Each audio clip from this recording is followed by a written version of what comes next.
Okay, so ito yung ating buhok. Ito yung likod niya.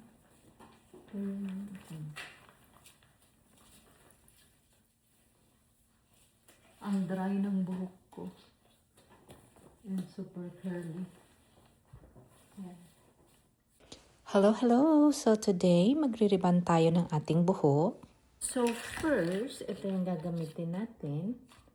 So you have to put it 1-2 centimeter away from the roots of your hair and then leave it for like 10 to 20 minutes. Yun ang instruction niya. But since meron tayong Asian hair kasi makapal siya. So hindi ko siya susundan for disclaimer.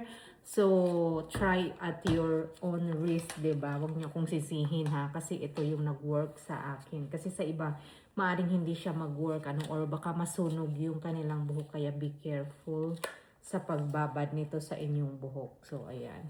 Nung unang try ko nito, iba pa yung packaging nila, parang pula yung packaging nila. Ang nakalagay din doon is 10 to 20 minutes. So sinundan ko yun siya, and then after nung naligo, medyo curly, medyo straight naman yung buhok, pero hindi yung gusto kong result medyo curly pa rin siya. Kaya nung second try ko, binabad ko siya ng 1 hour, which is ganun naman talaga sa Pilipinas. Kaya yun ang best result. Kaya ngayon, gawin natin. Yung aking, tara! Yung aking beautician. Okay, I'm ready.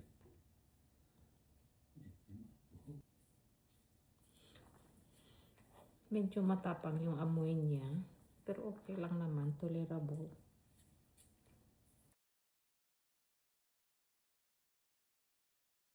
So ngayon, after i-apply ni Habi yung gamot, mag-aantay tayo ng 1 oras. So during this process, make sure to keep checking on your hair. So see the picture for details.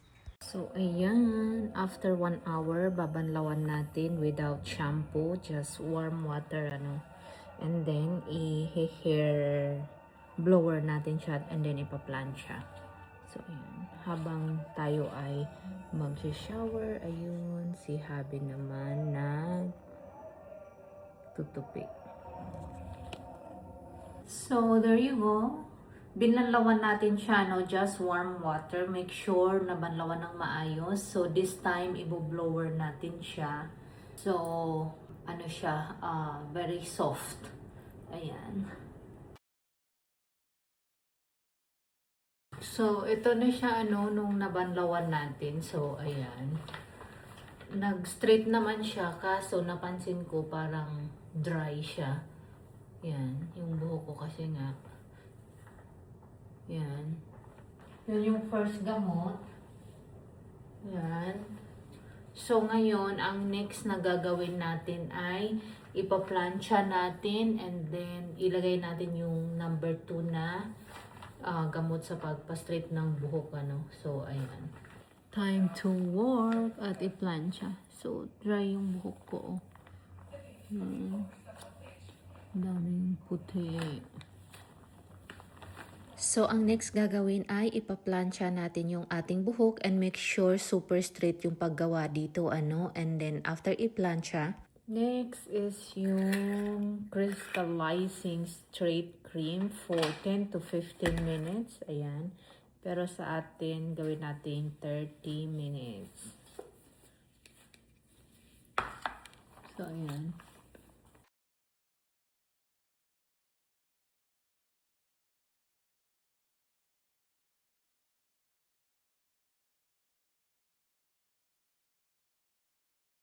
So, ayan, tapos na yung ating neutralizing cream. So, ibabanlaw na natin siya. Warm water lang, ayan. After natin ibabanlaw, punasan lang natin ng towel. And then, mag-a-apply tayo nito. Yung ating hair mask. Ayan. Optional lang to ha. Kung wala ka, okay lang naman. Pero, syempre, mas maganda kung meron. Ayan. So, ayan. Nabanlawan na natin yung ating neutralizing cream. So, next, maglagay tayo ng ating hair mask. So, ito lang yung meron ako. Any hair mask is okay lang. Kung ano lang yung meron kayo. Ayan, gaya ng sabi ko, kung wala naman, it's okay. Pero kung gusto mo ma-maximize talaga yung ano ng buhok, syempre, mas magandang may hair mask. So, lagay natin dito. Yan. Lagay lang natin sa ating buhok. So, ibabad lang natin siya. Although, ang sabi dito, up to 5 minutes lang yung babad natin ng ating hair mask. Usually sa akin kasi itinatagalan ko. Kasi nga, yung iba kasi, yung mga nanonood ng video, sinabi ko na disclaimer, yung mga bagay na maaring mag-work sa akin, hindi mag-work sa inyo. So, ginaya nila yung nag-work sa akin, tapos ending, hindi pala mag-work sa kanila, tapos yun, sisihin ako. Grabe ang bango. You know, super. So, lagay ko lang sa buhok ko. Ko lang. So, dapat 5 minutes lang, pero ibabad ko ng mga 20 minutes. Mas matagal, mas maganda. And then,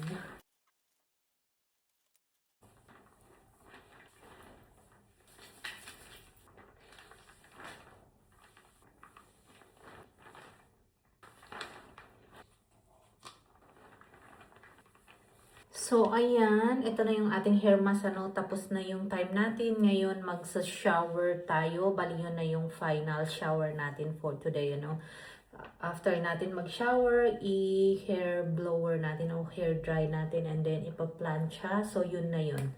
Yun na ang last part. Anyway, sa pag-shower pala nitong ating hair mask, babanlawan lang talaga natin siya. Hindi tayo maglalagay ng shampoo, conditioner, talagang warm water lang, ibabanlaw lang. So, yun na.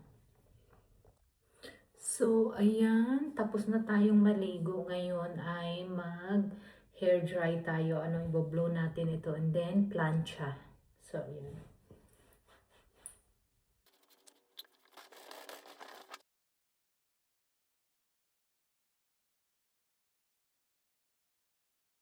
So, ayan, na-hair dry na natin yung ating buhok. Actually, parang ito na yung final, yan. So, ipa-plancha na lang siya. So, ayan, ito na yung ating final look, kasi kakatapos na natin yung ating shower. Actually, hindi pa final kasi ipa-plancha pa ito, So far, ayan, malambot siya. Tignan nyo, ang dami kong gray hair. Tumatanda na talaga tayo. So, ayan. So, yeah. So, unlike kanina, di ba, nung nilagay natin yung first gamot, sobrang makikita mo at mapapansin mo yung buhok natin buhaghag. So far ngayon, ayan. Ayan. Maganda na siya tingnan actually. Kahit hindi na siya i-plancha. Pero syempre gusto natin ma-maximize yung result ng ating DIY. So, ayan. Medyo mahaba na din yung ating buhok. So, iniisip ko kung ipapaputol natin ng ganyan or hayaan na lang tumaas. Ayan. So, yeah. Ngayon, final touch is ipa-plancha ni Habi ulit. Kaya sa magta-try nito sa kanilang bahay, be mindful and careful using this product and then dun sa time. Gaya ng sabi ko kasi sa ating mga Asian, makakapal kasi yung hair type natin. Kaya sa akin, nag-work sa akin yung idodouble ko yung time. Kaya do it at your own risk. So, ayan. Finally, natapos na. So, ito na yung ating final look. Ayan. So, biglang humaba yung ating buhok. So, sa likod natin, ayan.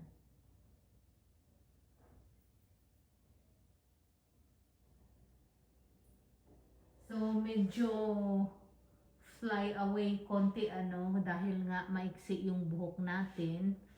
So, ayan.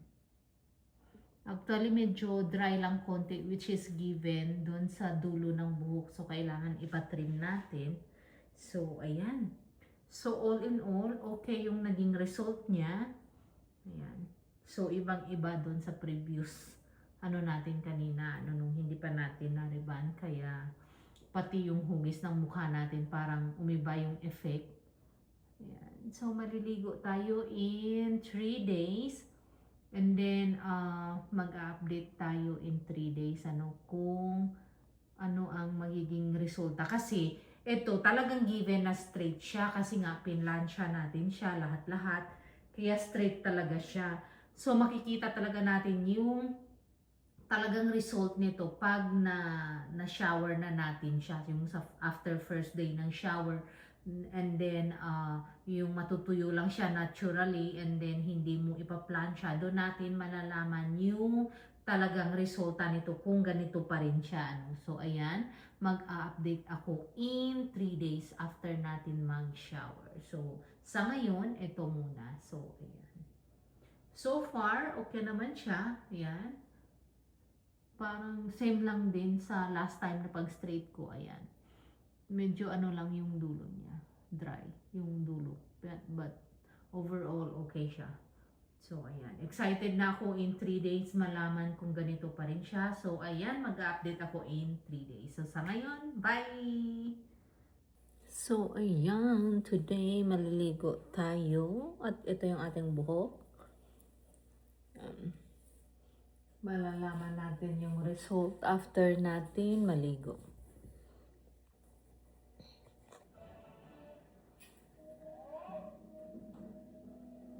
So, ayan, ito na yung final result after ng shower natin, yung first ligo natin after 3 days. So, all in all, okay yung result niya. Hindi naman siya totally perfect, pero okay na okay rather than sa previous buhok natin, bago tayo nag-umpisa. Kasi sobrang curly yung buhok natin at dry. So, ngayon, a lot better, nung nariban na natin. So today I'm out and this is my third time washing my hair. So far, ayan, ito yung result. Medyo still wet a little bit. So, ayan, all in all, okay yung process natin and maganda yung outcome. So, there's the update. Actually, this is my second update after washing my hair after ng ating hair ribbon. So, there you go. So, it is given na medyo fly away because of the length ng ating buhok. Kasi nga, bumabangga siya dito sa shoulder natin. Kaya, nagpa-fly away siya. So, yeah. There. So, that's it. So, please comment down below if ever you try this process. And then see if it works sa buhok ninyo. So, that's all. Thank you. Bye!